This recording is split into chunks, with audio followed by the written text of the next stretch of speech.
অলপ পিছত গুৱাহাটী পাম। আপোনালোকে ইতিমধ্যে গম পাইছে যে অসম চৰকাৰৰ কৰ্মচাৰীসকলৰ বাবে 7 আৰু 8 তাৰিখে 7 আৰু 8 নৱেম্বৰ তাৰিখে আমি মাতৃ পিতৃ বন্দনাৰ বাবে 2 দিন ছুটি দিছোঁ। 7 আৰু 8 তাৰিখ চৰকাৰে ছুটি দিছে। 9 তাৰিখ ছট পূজা, 10 আৰু 11 তাৰিখ শনিবাৰ আৰু ৰবিবাৰ।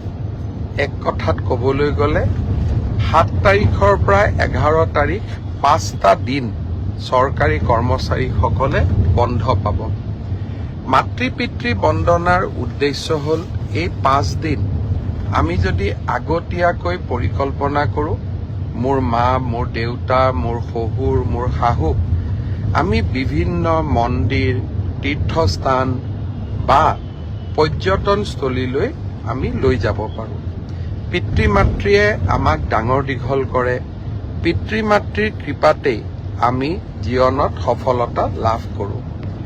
ব্যস্ত জীৱনৰ মাজত কেতিয়াবা পিতৃ মাতৃক আমি সময় দিব নোৱাৰোঁ। যোৱা 3টা বছৰ এই মাতৃ পিতৃ বন্দনাৰ কাৰ্যসূচী ৰাজ্য চৰকাৰে হাতত লৈছিল আৰু বহুতো লোকে গাঁৱৰ ঘৰলৈ উভতি গৈও বহুতো চৰকাৰী কৰ্মচাৰীয়ে দেউতাক মাকৰ লগত এই 5টা দিন সময় কটোৱাৰ ফটো আমালৈ পঠিয়াইছিল।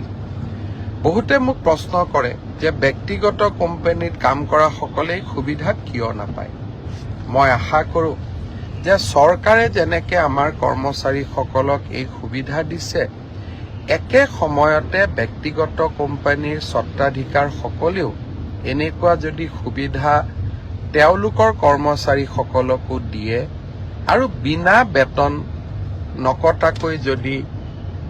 নকটাকৈ যদি এই সুবিধা দিয়ে, আমাৰ সমাজখনত মাতৃ পিতৃ বন্দনা এক সুন্দৰ নিয়মলৈ পৰিণত হ'ব।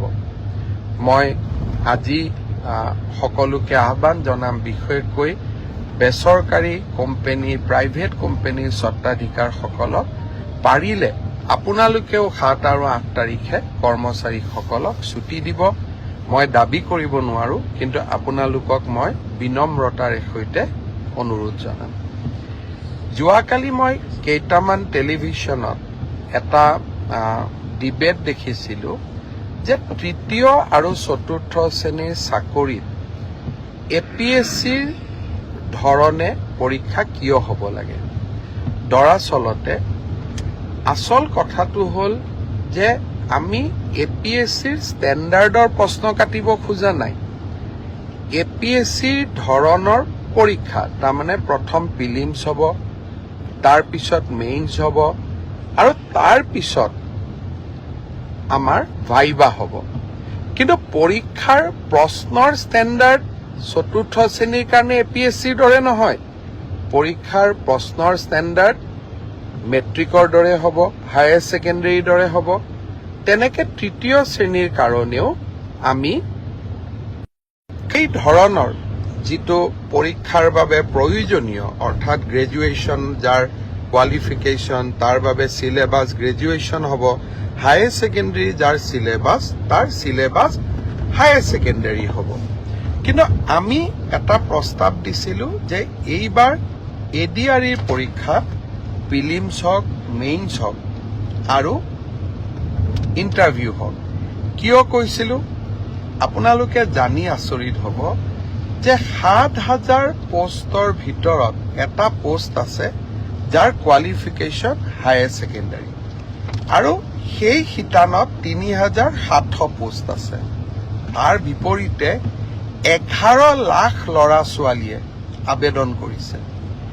11 লাখ ল'ৰা ছোৱালীক যেতিয়া আমি পৰীক্ষা পাতিব যাম, এটা পৰীক্ষা কেন্দ্ৰত যদি 500তকৈও আমি ল'ৰা ছোৱালী বহাৰ সুবিধা দিওঁ, আমাক 2100 পৰীক্ষা কেন্দ্ৰ লাগিব। আৰু 2100 পৰীক্ষা কেন্দ্ৰত সমানে এটা পৰীক্ষাৰ কোৱালিটি মেইনটেইন কৰাটো অসম্ভৱ, প্ৰত্যাহ্বানমূলক হৈ পৰে। যেতিয়া আমি 2100 পৰীক্ষা কেন্দ্ৰত আমি পৰীক্ষা পাতিম, কৰবাত ইনভেজিলেটৰজন ইমান ভাল কোৱালিটিৰ নহ'ব পাৰে, কৰবাত লিকেজ থাকিব পাৰে, কৰবাত চাকৰিত ইজনে সিজনক সহায় কৰাৰো অভিযোগ থাকিব পাৰে।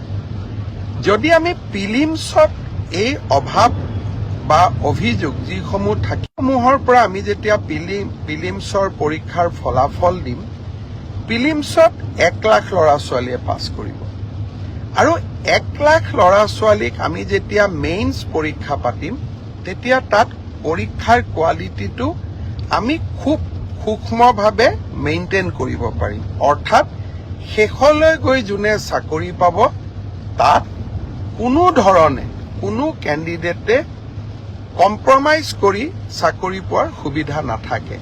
সেইকাৰণে UPSCৰ পৰীক্ষাই হওক, APSCৰ পৰীক্ষাই হওক, 3টা তৰপত পৰীক্ষা পাতে।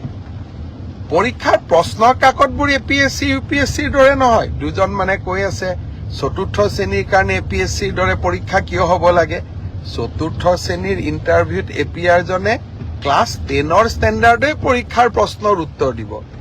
কিন্তু প্ৰিলিমছ আৰু মেইনছৰ মাজেদি যেতিয়া সৰকি আহিব, তেতিয়া চাকৰি যোগ্যজনে পাব। মোৰ এটাই লক্ষ্য আছিলে যে চাকৰি যাতে যোগ্যজনক বাদ দি আন কোনোৱেও নাপায়। কাৰণ চৰকাৰী চাকৰি যোগ্যতাৰ আধাৰত হ'লে আমাৰ ছাত্ৰ ছাত্ৰীসকলৰ শিক্ষা ব্যৱস্থাৰ ওপৰত আস্থা উভতি আহে। যোৱাবাৰ আমাৰ এটা পৰীক্ষাত কেণ্ডিডেট আছিল 6 লাখ। এইবাৰ এটা পৰীক্ষাত হ'ব আমাৰ কেণ্ডিডেট 11 লাখ। প্ৰিলিমছ মেইনছৰ মাজেদি আমি আহিলে আমাৰ বহুখিনি চেক এণ্ড বেলেঞ্চ আমি কৰিব পাৰিলোহেঁতেন।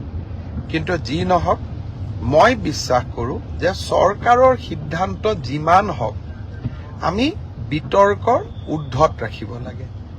2-1জন ৰাজনৈতিক দলেই হওক বা আমাক বেয়া পোৱা 2-1জন ব্যক্তিয়ে হওক, চৰকাৰৰ প্ৰতিটো কথাতে তেওঁলোকে বিতৰ্ক হোৱাটো বিচাৰে।